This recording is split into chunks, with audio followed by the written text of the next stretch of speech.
Salve amigos, estou chegando na área, só que hoje com aquele giro rápido de informações para que você fique a par das últimas novidades do Vasco, nesse dia importante por conta do jogo de logo mais pela Copa do Brasil.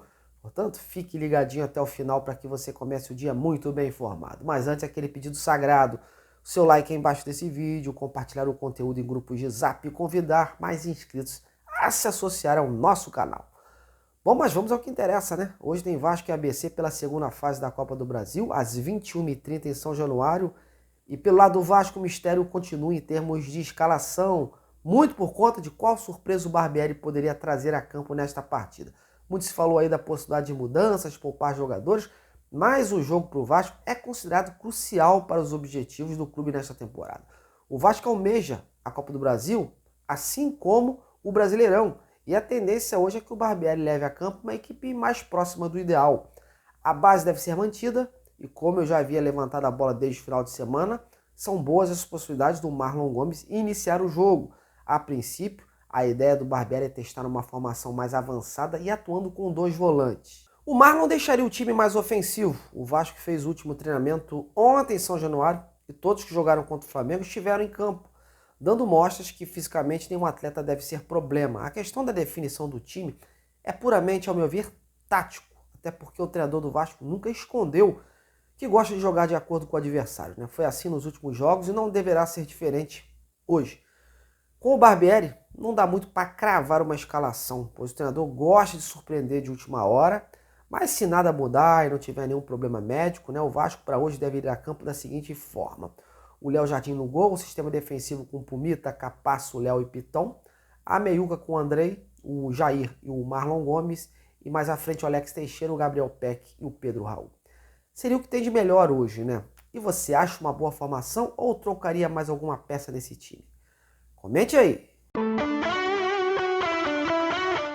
Bom, agora vamos falar rapidamente do ABC. O ABC que chega embalado para esse confronto, vindo de uma boa vitória contra o Santa Cruz de Natal pelo Campeonato Potiguar. Porém, se depender do retrospecto do time contra o Vasco, a situação desanima um pouquinho, né? A situação passa longe de ser favorável.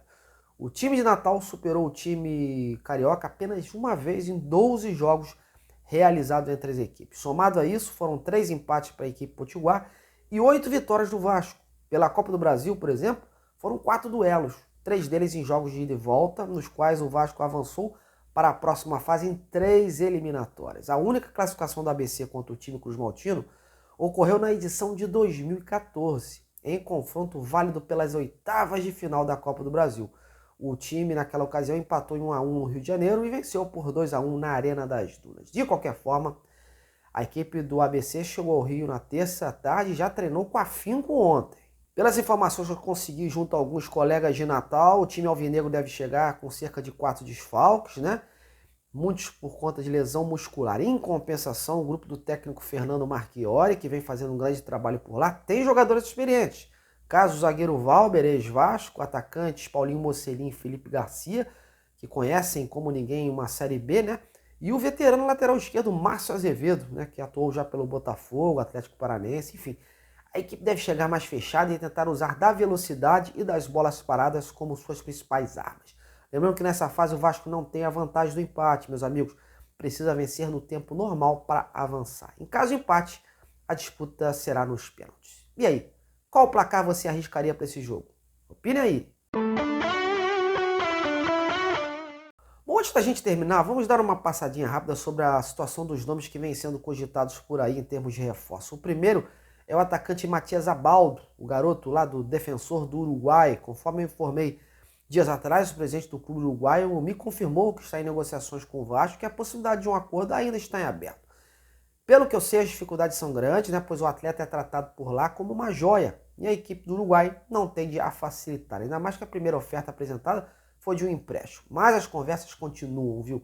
E quem me confirmou foi o staff do atleta. Ontem eu consegui falar com o próprio empresário, o Edgardo La Sálvia. Eu quis saber dele se havia alguma evolução entre as partes para que o jogador se transferisse para cá. E ele se limitou a dizer o seguinte, abre aspas, estão entre clubes conversando, fecha aspas. Ou seja, não quis me dar uma previsão de desfecho para a negociação, mas deu a entender que a possibilidade segue viva. Em relação ao volante colombiano Rorman Campuzano do Boca Juniors, que foi cogitado recentemente, eu ainda não consegui falar com as partes envolvidas. Tanto o Boca, através do seu comitê esportivo, né, como o seu empresário Gianluca De Franco, não respondem ou não responderam até o momento às minhas mensagens. Mas o Vasco segue sim em busca de um nome para a posição, né? O clube quer um jogador com mais bagagem e tem até o dia 3 de abril para conseguir trazer um atleta, né, para essa primeira janela. Depois, só a partir de 3 de julho. Tendo algum fato novo a mais, volto aqui ou em minhas redes sociais. Beleza, galera? Bom, eu tô indo, hoje foi mais curtinho, apenas para que você não fique sem informações em nosso canal sobre o Vasco. Nós estamos juntos nessa. Muito obrigado, vamos aguardar o jogo de logo mais, hein? Um grande abraço e até a próxima.